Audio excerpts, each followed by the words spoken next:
donc c'est pas que dafa disparaître ñoom pour que ñu mën a continuer ñoom dañuy changer seen tour def ko alliance patriotique pour le travail et l'équité.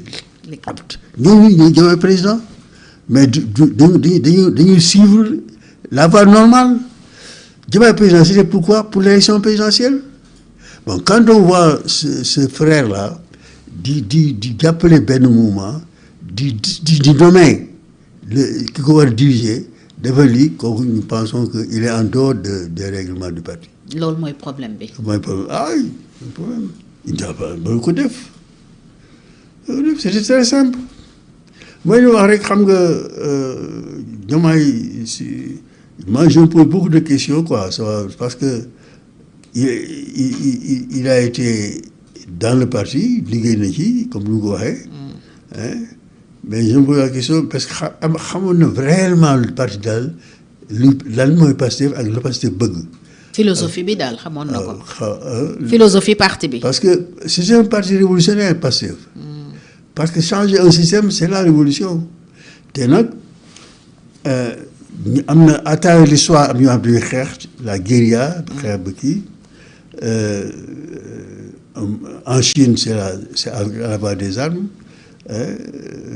boo demee Vietnam la même chose Cuba la même chose Algérie la même chose. donc loolu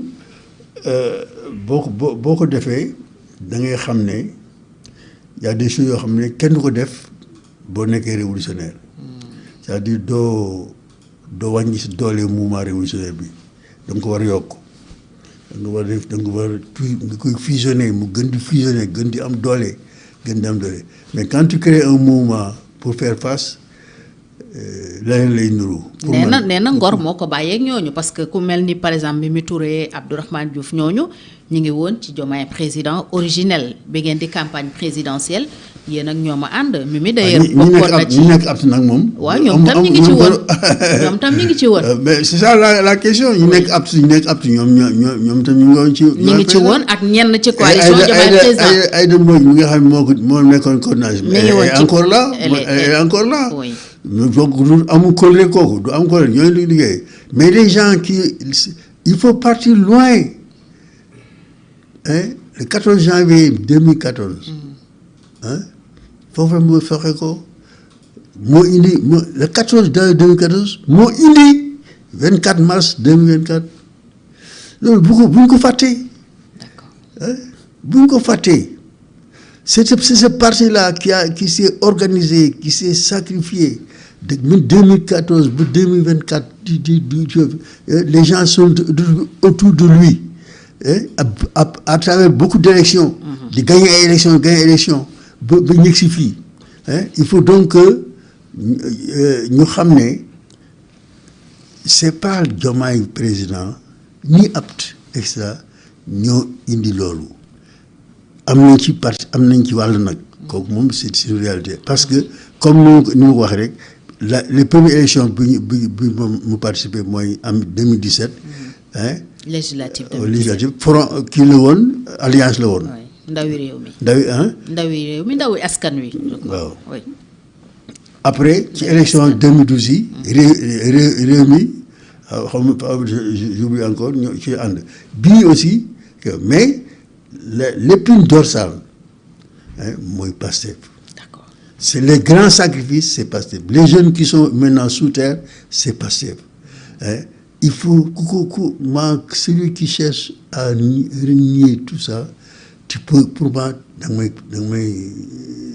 teg cas daal parce que j'ai peur dama yaakaar ne yaa ngi dem te tu ne t'en rends pas compte. ci loolu nga gis Diomaye. da ngay dem parce que un révolutionnaire a des comportements révolutionnaires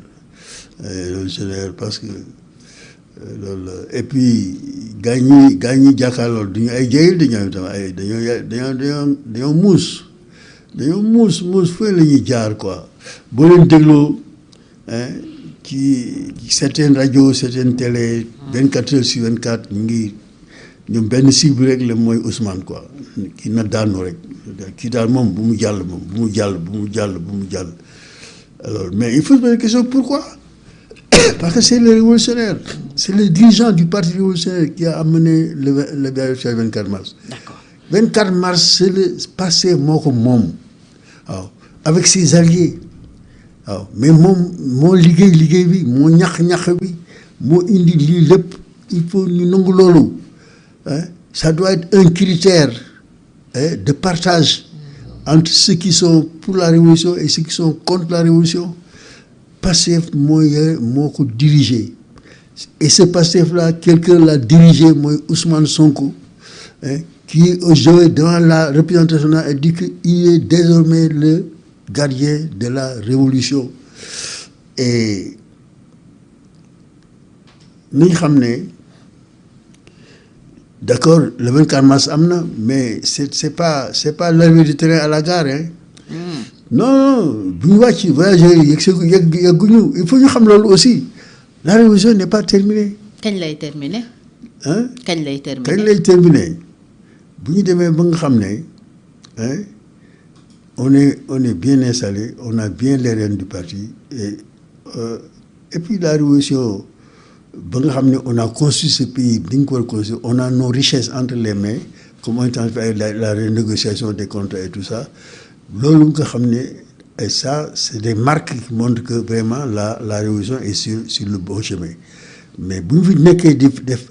déglu ñi nga xam ne non il faut dialoguer il faut faire des assises il faut ouvrir les portes et cetera ñooñu dañuy tardeel dañuy kooj soow mi xam nga kooj soow muñu kooj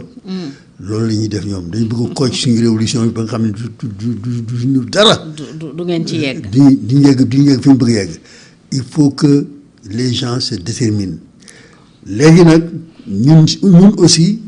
individuellement waaye toujours def examen de conscience quel est notre rapport par rapport à la révolution que nous avons remportée le 24 mars lan la ñuy def et puis parce que il y a toujours des dangers. danger bi ñuy gis ñun individuellement mooy dem ba nga xam ne dañuy embourgeoiser. nekk ci nguur daal di nguuru dañuy embourgeoiser. fàtte. kooku nag lu ñu yóbbu ñu. da ngay dem ba xam ne tu as des instincts bourgeois yoo xam ne. da lay fàttaloo ne ton peuple est en train encore de souffrir le peuple qui t'a amené là où tu es mu ngi souffrir. donc tu dois te ressaisir. loolu lu mat a bàyyi xel la. dañu war parce que y a un combat individuel et collectif à faire à la fois. man en tant qu'individu mais parce que bu ma nekk je dois faire beaucoup attention parce que y a lu ma wër yoo xam ne bu ma def attention rek damay jàng dem sama yoon. damay berestiku ça c'est le combat individuel que chacun doit mener. que chaque membre de Pastef poste bi mu la jox fa nga nekk. nga def attention parce que entourage bi wër milieu bi nga nekk contexte bi nga nekk par rapport à ce que tu faisais avant ak li nga nekkoon avant li nga doon vivre avant mais tout ça il faut mettre ça sur la balance et faire attention pour ne pas glisser. Oui, c'est important. Mais dans le combat collectif nag c'est le parti. Il faut densifier le parti. Il faut que parti bi dem ci peuple bi. Fusionner avec le peuple moo tax may donner les 3 P là dama koy wax mi nii pay fi attention mooy le parti le projet et le peuple parti projet peuple nañ fexe ba ñu fusionner bu ko defee kenn duñu mënal dara c'est le combat collectif. D'accord. ñaari combat yooyu il faut que tout le temps ñu koy mener combat individuel ak combat collectif. Est-ce que tam da nga jàpp ne révolution bi ngeen di wax du mat fekk falu leen Ousmane Sonko. mais Ousmane Sonko dañ ko war fal parce que c'est lui le maître d'œuvre moom moo diriger révolution c'est lui le chef d'état-major moo pensé et puis quand même il a fait beaucoup de sacrifices te damay wax léegi ne la chaque révolution benn nit da koy incarner à travers l'histoire man dama jàng histoire de révolution yëpp maintenant c'est l'histoire notre histoire c'est-à-dire que bañ bi ñu am haine bi ñu am contre Sonko moo leen fexe ba ne ñu coincé ko ba du dugg du toog ñun toog lu ñu jaral ñun lu ñu ci war a mën lu ñu war a def dañ koy def ba mu toog. c'est d'ailleurs foofu c'est le premier le pas suivant le 24 mars mooy fexe ba Sonko nekk à la tête de ce pays là ñu mën a regrouper ensemble pour aller de l'avant du du yomb parce que ñoom du ko maye. Et puis sur le plan économique tu vois le combat, la bataille qu'il y a avec l'FMI bañ nekk ne il faut ñu restructurer. Donc restructurer mooy toj lépp toj comme ni ñu ko defee ak ajustement structurel boobu am lépp dañuy état bi dafa di jaay di mu am di dàq place le départ volontaire mi ngi doon dégg yëpp loolu ajustement structurel moo ko fi indi woon loolu lañ bëgg pour taxawal ñu ñun en tant que révolutionnaire mais il faut que ñu bañ foofu nag laay reprocher nit ñi ne il faut ñu delluwaat ci peuple bi expliquer li xew en langue nationale loolu damay wax toujours à l'Assemblée nationale mais gars yi defuñu ci attention mais langue nationale moo ñu indi ci pouvoir bi de dañoo dem ci pouvoir wax leen en langue nationale lii moo xew loo mais dañoo def ay bataillon ñu dem ci di expliquer qu'est-ce qui se passe entre nous et les FMI li ñu fekk ci réew mi lan la pour que nit ñi même s'il le faut ñu takku génne dugal seen loxo seen poche fexe jàkkaarloog nit ñi. def nañ ko déjà dans le programme le plan de redressement économique. def nañ ko. dama lay wax mooy dem ci nit ñi dañ ay réunion ay meeting di expliquer lan moo xew. le presse là le programme de lan mooy pourquoi ce qu'on appelle l'endogénéisation de notre économie fexe ba suñu économie tegu suñuy mbagg mais bu ñu tegee ci mbaggu américains yi wala ñu teg ci mbaggi français yi wala ñu teg ko ñu mbaggi FMI du ñu dem fenn la fi nekkoon rek moo fi nekk mais loolu nag il faut que ñu dépasser le débat entre experts intellectuels en langue nationale en anglais wala en français kooku on le fait en dehors du peuple dañu wàcc ci peuple dem yónni xale yi yónni ñu dem def ay conférence def ay meeting di expliquer ce qui se passe dans ce pays là li ñuy toroxal bi nga xam moom la FMI bëgg a toroxal te am part de responsabilité ce qui se passe dans ce pays loolu moo des il faut que ñu wàcc ci peuple bi expliquer dans les quartiers dans les maisons expliquer lan moo xew am na sama ay waa États-Unis ñu bind na ñoom dañu bëgg a construire benn association pour fexe venir en aide pour Sénégal yi mën di jox cotiser y a même des femmes yoo xam ne dafa dem ba xam ne seen wurus yëpp dañ ko mais loolu il faut ñu expliquer peuple bi en langue nationale en wolof en séeréer en tukulóor en joola en soose pour que ñi xam ne lii réew mi fii la toll loolu bu ko deful mais entre intellectuels et experts en anglais et en français le milieu est trop restreint dafa tuuti mais bu nga defee ba le tailleur le cordonnier la femme qui vend des pistaches le vendeur de fruits ki nekk ci àll bi ñu wax ne FMI lii mooy déficit budgétaire lii mooy dette bi fii la toll et cetera ñu comprendre comme man ni ma ko comprendre rek pratiquement loolu la ñu am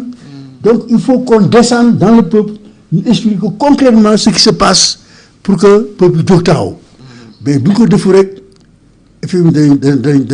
dañuy daaneel ci suuf. d'accord te ci loolu lañ taxaw nag. ci loolu lañ parce que maa ngi rappelé toujours ne Macky quand il a gagné en 2012 première victoire am c'est l'autre qui le rappelle Robert Bourgi moo ne ci guddi gi daf ko woo ne ko dama waxal ma Sarkozy ne boo mën a jàppale pour salaire yi ba ma war a fay na ma jàppale nee na mu di wax Sarkozy ne ak kooku du problème mu woo son ministre des finances ils ont donné à Macky 280 millions d'euros loolu ñun amuñu ci daal ñun yooyu yëpp xam nga il faut nit ñi comprendre ne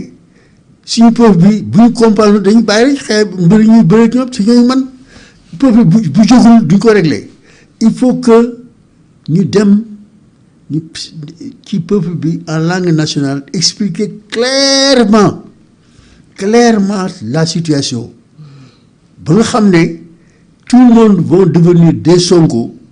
des révolutionnaires ba taxaw jàkkaarloo nag ak FMI ak yi parce que